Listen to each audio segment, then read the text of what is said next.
When she was 3 days old, they heard a heart murmur, and they found out she had truncus arteriosus. That kind of guided them that she could possibly have 22q.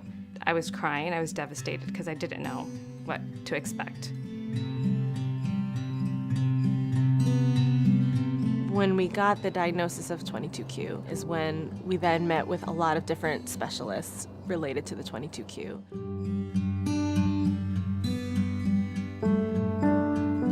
Every aspect of 22q is treatable. The medical conditions are treatable, the cognitive deficits and learning challenges are treatable, and the behavioral differences are treatable. With Riley, when she was born, she had zero motility in her esophagus. She had surgeries from having a trach to a feeding tube, a G-tube. Those were two major procedures to keep her safe. Early interventions are a huge key reason why she is thriving so much today, 7 years later, after going through everything she did the day she was born. Vienna received occupational therapy, physical therapy, and speech, and those continued at school. Speech continued, the therapies continued. As she got older, some went away and others continued as resource. So she got help in math and reading, which has been a huge help with her learning and keeping up with her grade. It's been a challenge to navigate all of the appointments with the specialists and also all of his multiple therapies every week. Some moments are harder than others, but it's been good. We have a lot of support from our family, from our church, from our friends. My name is Daria, and my brother has 22q. 22q is when you're missing a tiny piece on your 22nd chromosome. I found out that I had 22q when I was 7 years old. You don't need to feel bad about it because other kids and I have it, so it means you're different, and being different is cool. My son's diagnosis actually evolved over an odyssey that included 27 specialists and 5 years. There were very subtle things going on over time that when you look back, you could say, oh, maybe somebody should have thought of this. This is a condition that's as common as Down syndrome, and no one's ever heard of it. The 22q11.2 deletion occurs because of the structure of the chromosome.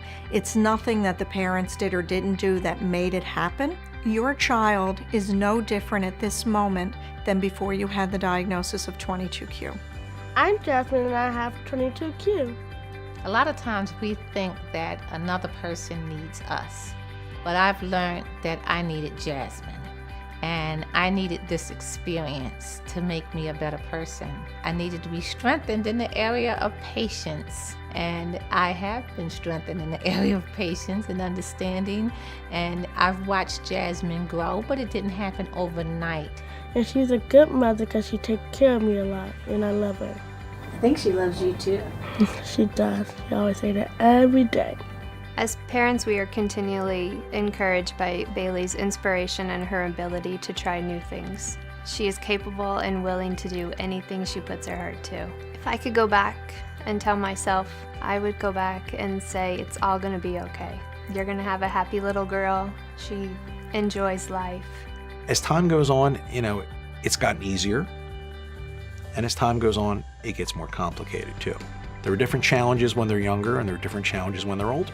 Once you get through the medical issues, then you can start to deal with some of the educational issues and the social issues. And we've done everything that we possibly can to make him as good as he can possibly be, so to speak, to allow him to grow and mature and to reach any potential he has, which he's got some amazing gifts. Having 22q is for sure challenging, and I feel that in every challenge I've had, I've always grown up more and I've become stronger emotionally and physically, and I've worked really hard to get to a place in my life, even with the syndrome, a place where I can, be happy and appreciate my uniqueness. I'm Tessa, I have 22q, and I'm a fashion entrepreneur. I'm a mom, and my son has 22q. My child has 22q. I'm a father of a child with 22q. I am a mother of a child with 22q.